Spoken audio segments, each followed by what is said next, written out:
So I'm going to read a passage that describes our life experience as a race. You don't win this race by defeating someone else. We are in it to help each other win it. And we'll see in a moment that our only opponent is our shadow, your lower self, where your ego stands between you and the love and support of community. Your opponent is not other humans, not even those with whom you don't see eye to eye. This reading presents the race as a relay. You've been handed a baton, and you've seen relay races, usually sprints, but our race is long and we need endurance.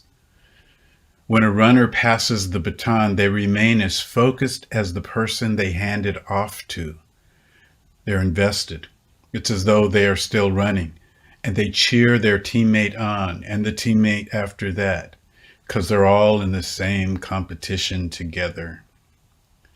For the race you are running right now, though you might not always get it, you need it. That is, to be cheered on.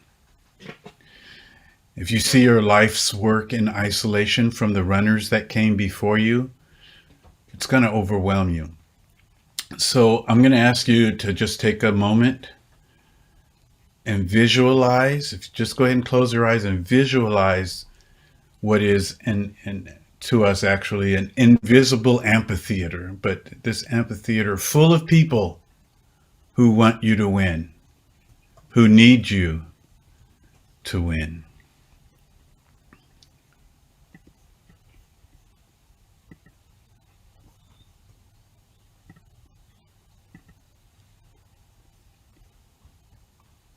Okay.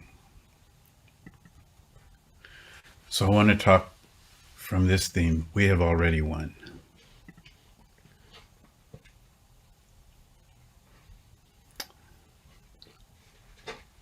Back in the day, TV networks made VHS recordings available.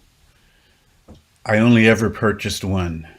This past Tuesday marked 32 years since that night I was captivated by ABC News Nightline, November 9th, 1989. The coverage of East Germans flooding through Brandenburg Gate. It astonished the world. This breakthrough came out of nowhere, except it didn't. The revolution was not sudden. People had been secretly organizing for nearly 3 decades. In the meantime, those who tried to escape were arrested or shot. In 1982, some years before the fall of the Berlin Wall, Pastor Christian Führer in the city of Leipzig hosted a prayer meeting on Mondays. And the weekly meetings were a peaceful resistance, and the numbers kept growing. The Monday before the fall of the Berlin Wall, 70,000 East Germans met outside the church and marched through the streets, showing us all that peaceful revolution is possible. And this pastor just died not that long ago.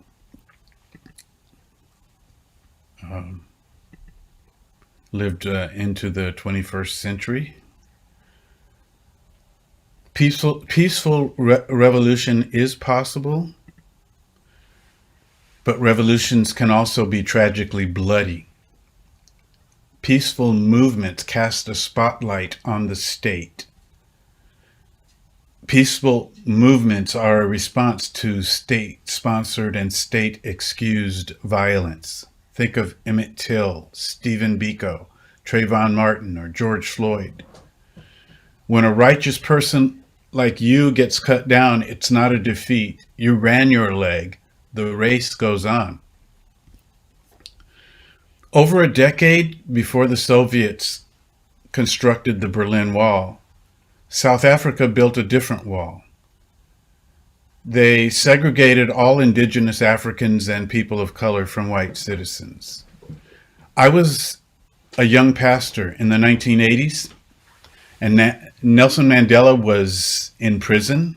His people were dehumanized. There was no World Wide Web, but somehow I stumbled upon a faith-based activism organization called African Enterprise.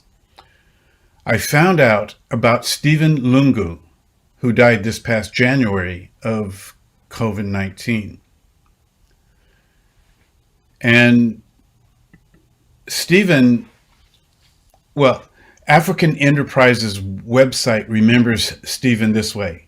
Steve hated God for what had happened to him, and he hated white people who had everything while blacks starved. Age 18, when the Rhodesia Zimbabwe liberation struggle began, he was ready to use his gang to fight for freedom. Little did Stephen know that in the midst of this time of national revolution, there would come an inner revolution in his life. In his well-known testimony, Stephen recounts an evening where, in his late teens, he took his gang to throw petrol bombs into an evangelistic tent meeting in the capital city of Harare. As they awaited the appointed time to do this, the words of the preacher penetrated Stephen's heart, and he ended up staggering forward to give his life to Christ instead. In the 1990s, after apartheid ended, African Enterprise sent Stephen Lungu to tell his story worldwide. His was the most compelling presentation I remember of all the guest speakers that I have invited over the decades. He came to our church and he spoke for 3 hours and nobody moved. We were frozen in our seats as he told his story, and amazingly, his traveling companion was a former South African policeman who once tried to kill Stephen. I continued to stay in touch with the work of African Enterprise, and I have no doubt that apartheid was overturned by faith.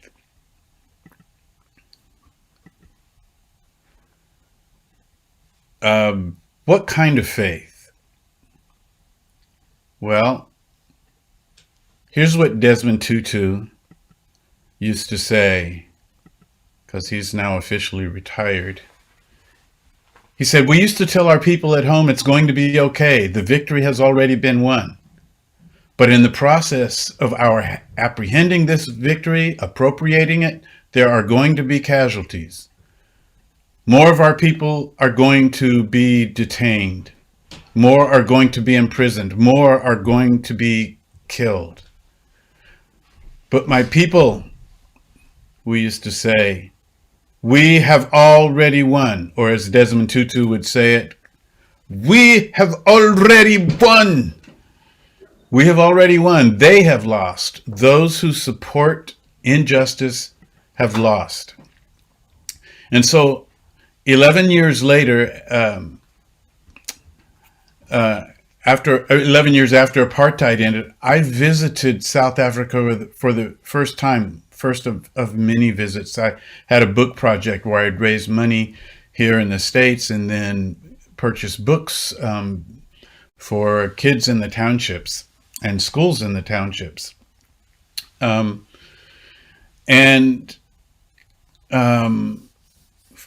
At last, a couple who hosted me, one of the couples, and actually he's an Anglican priest.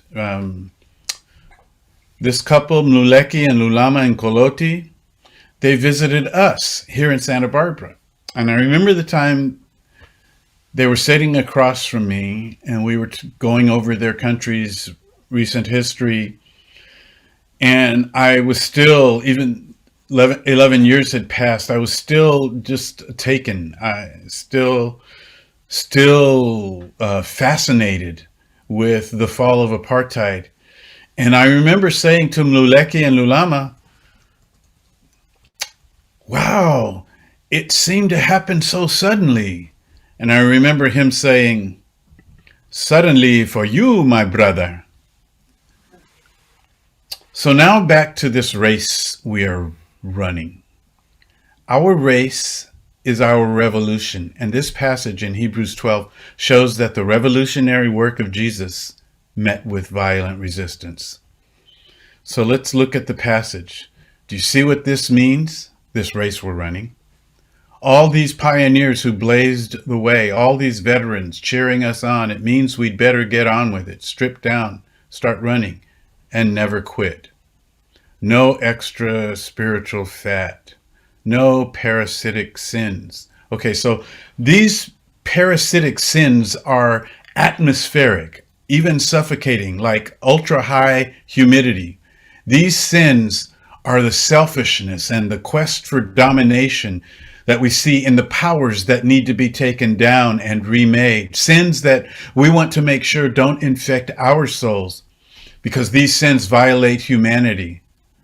But don't let them into your soul. Don't internalize what you see. Don't give in to what you see. Stay in the race.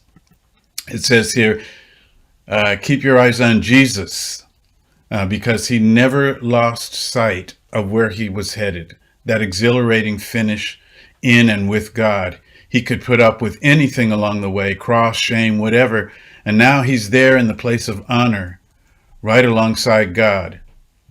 When you find yourselves flagging in your faith, go over that story again, item by item, that long litany of hostility he plowed through.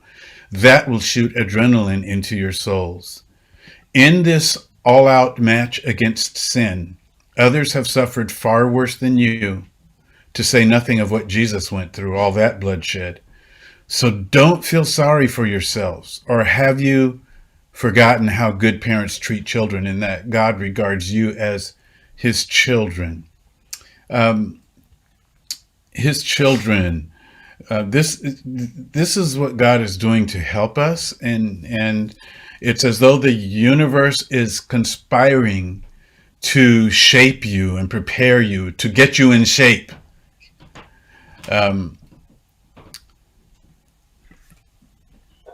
My dear child, don't shrug off God's discipline. Don't be crushed by it either. It's the child he loves that he disciplines. The child he embraces, he also corrects. God is educating you. Yeah. We respect our parents, but God is doing what is best for us, not what's like our parents seemed best. And then this part says it always feels like it's going against the grain. Later, of course, it pays off big time. For it's the well-trained who find themselves mature in their relationship with God. So don't sit around on your hands. No more dragging your feet. Clear the path for long-distance runners so no one will trip and fall, so no one will step in a hole and sprain an ankle. Help each other out and run for it. Help each other out and run for it. And I'm going to finish this reading with 3 more verses that reminds me of ancient Greek Olympic Games. But we are reading a letter to Hebrews, so Mount Olympus was not part of their ancient memory. Jerusalem was. And so it says, you have come to Mount Zion, this city where God resides. The invisible Jerusalem is populated by throngs of festive angels and God's citizens. It's the city where God is judged with judgments that make us just. You've come to Jesus, who presents us with a new covenant, a fresh charter from God. He is the mediator of this covenant. He is the mediator of this covenant. So, if this is a distance race, they must have been running uphill for a long time. And that's the character of revelation. It's always uphill until you're there. The reference is to a mountain they couldn't see, an invisible Jerusalem. So what unseen mountain are you running? Remember, we're in it to win it for each other. Your people have survived so much, your family, your chosen family. Your chosen family gets exhausted, though. Sometimes they hurt. This is why we must focus on what we know. You have more questions than answers, but you know what's in your heart. We read Hebrews 12, the chapter that precedes it contains a list of these Hebrews' ancestors, their predecessors, what they overcame. Ancestors ran this race before they did. That chapter mentions names like Abraham, Sarah, Isaac, Jacob, Moses, Rahab, once a sex worker, Samson, once a strong man, David, once a king and a murderer, all kinds of ancestors. That chapter reads, these people overthrew kingdoms, ruled with justice, received what God had promised them. They shut the mouths of lions, quenched the flames of fire, and escaped death by the edge of the sword. Their weakness was turned to strength. They became strong in battle and put whole armies to flight. Women received their loved ones back again from death, but others were tortured, refusing to turn from God in order to be set free. They placed their hope in a better life after the resurrection. Some were jeered at, and their backs were cut open with whips. Others were chained in prisons. Some died by stoning. Some were sawed in half. Others were killed with the sword. Some went about wearing skins of sheep and goats, destitute and oppressed and mistreated. They were too good for this world, wandering over deserts and mountains, hiding in caves and holes in the ground. All these people earned a good reputation because of their faith. Yet none of them received all that God had promised, for God had promised something better in mind for us. God had something better in mind for us so that they would not reach perfection without us. So those were their predecessors. We have even more predecessors. And, if you can't think of an ancestor who fills this role, you can adopt more predecessors. And even if you do have heroes in your lineage, there is such a rich array of predecessors. For me, one of those predecessors is that 90-year-old 5'4" giant who lives with his partner Nomalizo in the outskirts of Cape Town, Archbishop Emeritus Desmond Tutu. The reason Desmond Tutu could say, we have already won, decades before they conquered apartheid, is because he knew something. Faith is more than believing. Faith is knowing. And when you know, you can believe. Well, Desmond Tutu is officially retired, but he has run a glorious race and passed the baton, this baton of unwavering faith. Today, Desmond Tutu's baton infuses confidence in people around the world, telling us that we have already won. Faith is knowing, not guessing, not wishing and hoping. It's knowing. Faith sees more clearly than your physical eyes. Your faith is your high-powered telescope. You see beyond the mountainous terrain of impossibility. You penetrate the granite hillside of despair and obstacles of all sorts. Faith sees in the dark. Faith is the deep conviction that we share that goodness ought to prevail, not in a few select locations, but everywhere. We call for justice to run down like water and righteousness like a mighty stream. When you tell people that you walk by faith, not by sight, it means you know something. Your faith is the assurance. Your faith is the evidence. But here's the thing, everybody. We have to remember what we know. And we need to remind one another. May we focus on what we see, because there will be plenty enough people, including people you love dearly, who don't know what you know and don't see what you see. You might hear some hecklers too, sometimes in your own head. You have to ignore the naysayers. People are not our rivals, so don't let them trigger you. Instead, notice your supporters, the folks who share Gatorade while you're running this race, the people who splash you with cool water to sustain you in the scorching heat. Notice the folks who are cheering you on, whom you may or may not see with your physical eyes. And remember, we run for our fans. And we run for those who run alongside us. And we run for those who come after us. and we run for those who came before us. I was a distance runner when I was young. What I remember is that every single race had at least one moment where I came close to quitting. I would ask myself, why are you punishing yourself like this? When I was racing through a wooded area, I would imagine running into the trees and hiding, thinking nobody has to know that I gave up. As I run with you, my dear friends, I remind you to not let anything or anyone break your stride or your spirit. I want to pray. Holy God, we thank you for those who went before us, the ones who advanced the course of history, and we pray for them. Few of them were famous. Sometimes the harder you try to be recognized, the more you become irrelevant. But we're in this race. This race is about how much heart we have. It's about the depth of our convictions. It's about righteousness. And for all these folks who are gathered right now, I bring before you anyone who is dealing with race fatigue.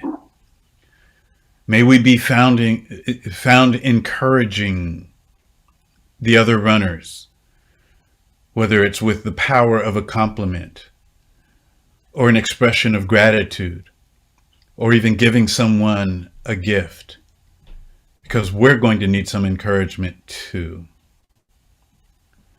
We thank you that we have endured this far. We've come this far by faith. Amen. All right.